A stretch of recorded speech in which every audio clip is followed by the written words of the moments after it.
नमस्कार, मैं हूँ राजीव व्यास और आप देख रहे हैं वीएनएम टीवी। वीएनएम टीवी पर वक्त है राष्ट्रीय अंतर्राष्ट्रीय खबरों का।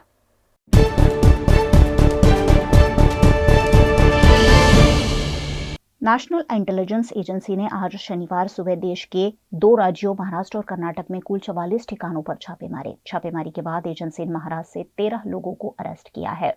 बताया जा रहा है कि ये लोग आतंकी संगठन आईएसआईएस से जुड़े हैं।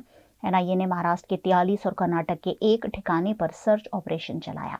सबसे ज्यादा ठाणे रूरल में 31 जगह हो, पुणे में 2, ठाणे में 9, भाईंदर में 1 और कर्नाटक में 1 जगह पर छापेमारी की गई। जांच एजेंसी के सूत्रों के मुताबिक आईएसआईएस से जुड़े एक नेटवर्क को ढूंढ निकाला गया है जो भारत में आईएसआईएस की विचारधारा को फैलाने की कोशिश कर रहा था। इस पूरे नेटवर्क को विदेश में बैठे हैंडलर्स चला रहे थे। इनका मकसद भारत में आतंकी गतिविधियों को अंजाम देना था। ये लोग भारत में आईएसआईएस विचारधारा से प्रभावित युवाओं को अपने संगठन में शामिल करते थे। इन्हें आईईडी बनाने की ट्रेनिंग भी दी जाती थी।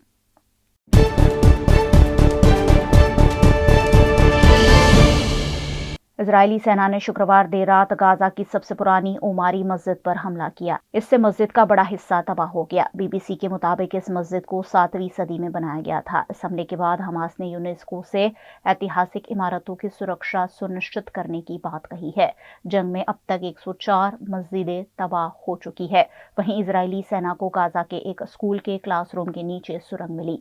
इधर यूएनएससी में सीज फायर का प्रस्ताव खारिज हो गया। अमेरिका ने युद्ध विराम के खिलाफ शुक्रवार को वीटो पावर का इस्तेमाल कर दिया।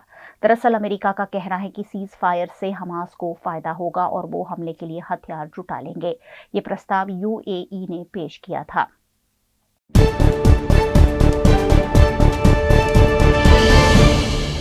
भाजपा ने मध्य प्रदेश, राजस्थान और छत्तीसगढ़ में सीएम चुनने के लिए पर्यवेक्षक नियुक्त किए हैं। पार्टी ने रक्षा मंत्री राजनाथ सिंह, विनोद तावड़े और सरोज पांडे को राजस्थान की जिम्मेदारी दी है, जबकि मनोहर लाल के लक्ष्मण आशा लकड़ा मध्य प्रदेश के पर्यवेक्षक बनाए गए हैं। छत्तीसगढ़ के लिए अर्जुन मुंडा, सर्वानंद सोनोवाल और दुष्यंत गौतम को चुना गया है। ये सभी नेता विधायकों की राय लेंगे। भाजपा रविवार तक मुख्यमंत्रियों के नामों का ऐलान कर सकती है। एक हफ्ता बीत जाने के बाद भी भाजपा तीनों राज्यों के सीएम तय नहीं कर पाई है। इसको लेकर दिल्ली में बैठकों का दौर लगातार जारी है। हालांकि पार्टी सूत्रों का कहना है कि रविवार तक भाजपा के मुख्यमंत्रियों के नाम का ऐलान हो जाएगा।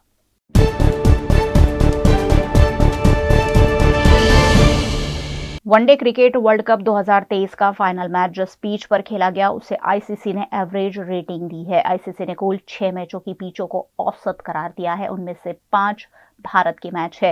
अहमदाबाद के नरेंद्र मोदी स्टेडियम में खेले गए भारत के 2 मैचों की पिच को औसत रेटिंग मिली है।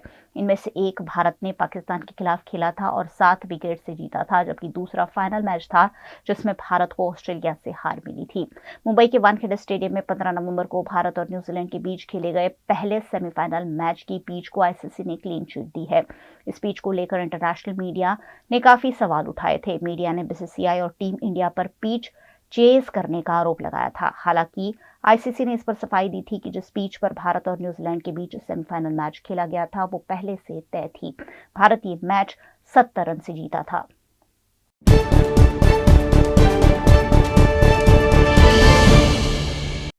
आप उम्र का बढ़ना नहीं रोक सकते, पर किसी भी कला से जुड़कर बढ़ती उम्र को एंजॉय जरूर कर सकते हैं। इस बात को सार्थक किया है वडोदरा की 70+ एज की महिलाओं ने। अपने हाथों से विविध आर्ट पीस बनाकर आयोजन करने जा रही है आकार एग्जीबिशन। इस अनोखी प्रदर्शनी में इन महिलाओं की हैंडमेड वस्तुएं करेगी आपका इंतजार। सेव द डेट्स फॉर आकार exhibition 10th and 11th December 10 AM to 8 PM, Trisha art gallery, Jetalpur road, Vadodara.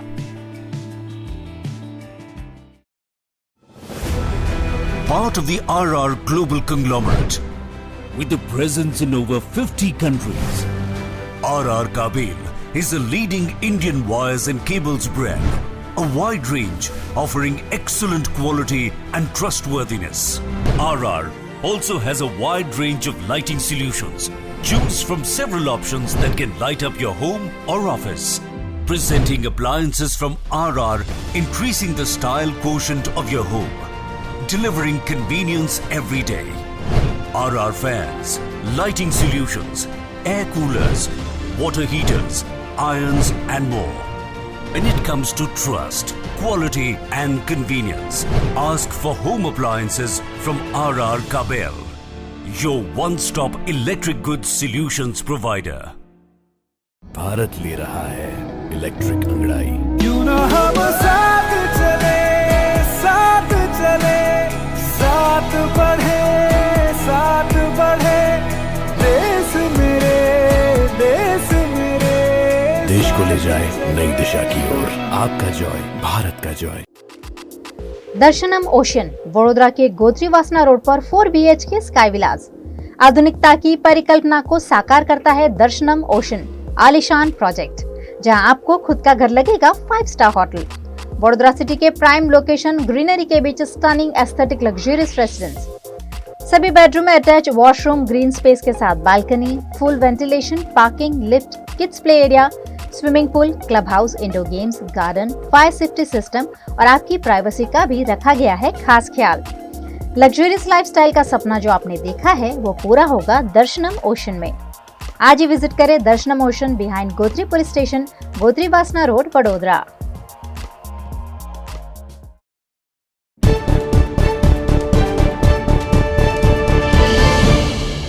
संसद में शीतकालीन सत्र के 5वें दिन युवाओं की अचानक हो रही मौत पर चर्चा हुई। इसके कोविड वैक्सीन से कनेक्शन को लेकर शिवसेना सांसद प्रियंका चतुर्वेदी ने सरकार से सवाल पूछा। जवाब में केंद्रीय स्वास्थ्य मंत्री मनसुख मांडविया ने कहा कि इन मौतों की वजह कोविड वैक्सीन नहीं बल्कि खराब लाइफस्टाइल हो सकती है। पिछले 1 साल में अचानक मौतों के मामले काफी बढ़ गए हैं।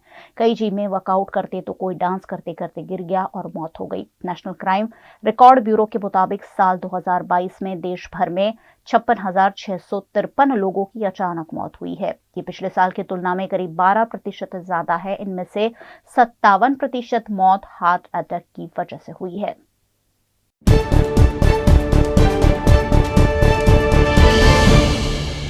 रूस के राष्ट्रपति व्लादिमीर पुतिन ने एक बार फिर प्रधानमंत्री नरेंद्र मोदी की तारीफ की है। उन्होंने कहा कि प्रधानमंत्री मोदी खुद रूस और भारत के रिश्तों की गारंटी है। उन्हें राष्ट्रीय हितों के विपरीत फैसले लेने के लिए डराया या मजबूर नहीं किया जा सकता। पुतिन ने आगे कहा कि मोदी को ऐसा कोई भी काम करने के लिए डराया, धमकाया, मजबूर नहीं किया जा सकता है जो भारत के खिलाफ हो।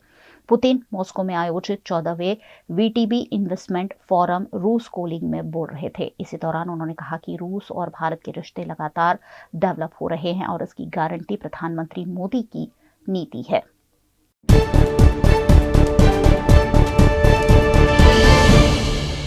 रणबीर कपूर की फिल्म एनिमल हर नए दिन पुराने रिकॉर्ड तोड़ती और नए रिकॉर्ड बनाती नजर आ रही है। फिल्म ने बॉक्स ऑफिस पर धमाल मचा दी है। फिल्म के हिंदी वर्जन ने गुरुवार को 22.35 करोड़ रुपए की कमाई की। वहीं इसके साउथ वर्जन ने गुरुवार को 1.78 करोड़ रुपए का कलेक्शन किया। इसके साथ ही इसके हिंदी वर्जन का टोटल कलेक्शन 300 करोड़ रुपए और साउथ वर्जन का टोटल कलेक्शन 37.82 करोड़ रुपए हो चुका है। ऐसे में सभी भाषाओं को मिलाकर एनिमल ने 7 दिनों में इंडिया में टोटल 338.63 करोड़ रुपए का कारोबार कर लिया है।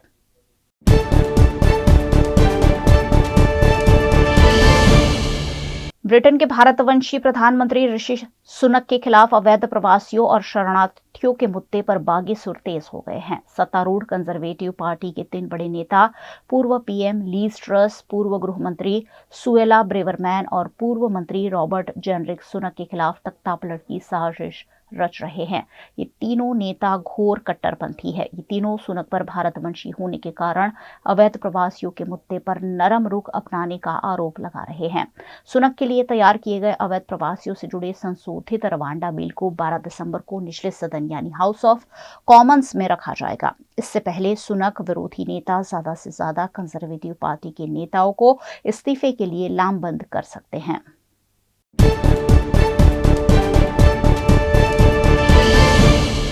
देश के प्रधानमंत्री नरेंद्र मोदी ने आज गुजरात में आयोजित financial technology event infinity forum 2.0 को वीडियो कॉन्फ्रेंसिंग के जरिए संबोधित किया। अपने संबोधन के दौरान PM मोदी ने कहा कि पिछली बार जब ये समिट हुआ तब कोरोना महामारी की वजह से दुनिया में अनसर्टिनिटी थी।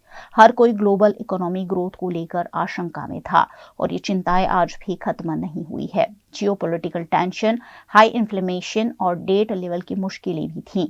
ऐसे में भारत रेजिलियंस और प्रोग्रेस का शानदार उदाहरण बन के उभरा है। इसके अलावा प्रधानमंत्री मोदी ने यूनेस्को द्वारा गरबा डांस को इंटेजिबल कल्चरल हेरिटेज में शामिल किए जाने पर बधाई भी दी। इस इवेंट का आयोजन international financial services centre authority और गिफ्ट सिटी भारत सरकार ने साथ मिलकर किया था।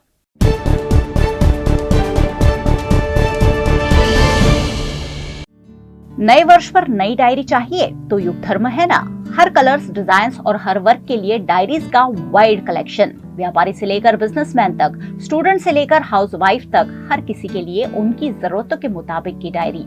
दुकानों से लेकर कॉर्पोरेट सेक्टर तक पसंद की जाती है युग धर्म की डायरीज। डायरीज के साथ साथ हर तरह की स्टेशनरी, फाइल्स, फोल्डर्स भी युग धर्म में अवेलेबल। वडोदरा के काला घोड़ा, गेंडा सर्कल, अकोटा, मकरपुरा GIDC, मांडवी और निजामपुरा में है युग धर्म के ब्रांचेस। युग धर्म स्टेशनरी, 6 गार्डन व्यू कॉम्प्लेक्स, काला घोड़ा सर्कल, सयाजीगंज, वडोदरा। वडोदरा के शोर शराबे से दूर पंचवटी के लीजियर एली रेस्टोरेंट एंड बैंक्वेट में शुद्ध शाकाहारी खाने का लुत्फ उठाइए, क्योंकि यहाँ हर डिश है खास। इतना ही नहीं, यहाँ प्योर जैन फूड भी अवेलेबल। 50 से 350 लोगों की कैपेसिटी वाले वेल इंटीरियर बैंक्वेट हॉल के साथ रूम फैसिलिटी, ब्राइडल मेकअप और स्टेज डेकोरेशन की भी सुविधा। Hotel leisure alley and banquet में 150 से 200 कार पार्किंग की facility, corporate pack lunch, 3 kilometre तक फ्री होम डिलीवरी और टेक अवे पार्सल पर 10% डिस्काउंट। 50 से 20 लोगों के स्मॉल गेट टुगेदर के लिए प्राइवेट डाइनिंग रूम और आउटडोर केटरिंग की भी सुविधा। यहाँ का स्किल्ड मैनेजमेंट आपके हर मौके को बनाता है बेहद शानदार। कोतरीगुड़ा सर्कल पर जल्द शुरू हो रहा है take away counter. Leisure alley restaurant and banquet, aura square, Panchavati road, Korba, Vadodara. माना होटल्स एंड रिसोर्ट। राजस्थान में उदयपुर, रणकपुर को करना हो एक्सप्लोर या उत्तराखंड में ऋषिकेश में करनी हो धार्मिक यात्रा, माना होटल्स आपके स्टे को बनाएंगे हमेशा के लिए यादगार। राजस्थान के ऐतिहासिक विरासत के बीच माना होटल्स का कंफर्टेबल स्टे आपको कराएगा अद्भुत अनुभूति। माना होटल्स के लग्जरियस प्रीमियम रूम्स और विलास है बेहद शानदार। ऋषिकेश की वादियों में माना होटल्स का होम स्टे देता है शानदार घर का feel. Next time, plan your holidays with Mana Hotels. Contact 8107888800.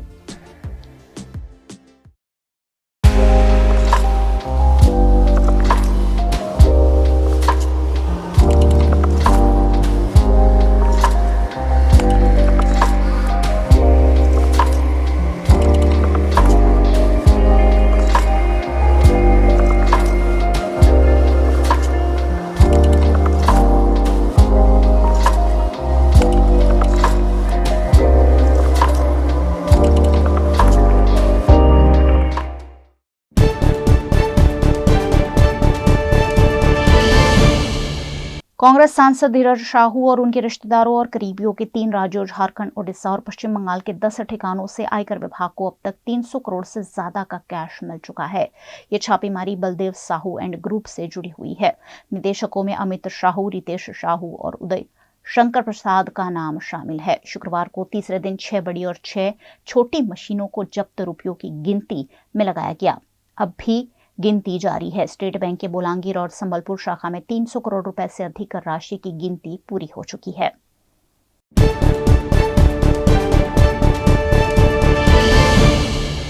Women's premiere league के सीजन 2 के लिए ऑक्शन आज यानी 9 दिसंबर को मुंबई में होगा। ऑक्शन दोपहर 3 बजे से शुरू हो रहा है।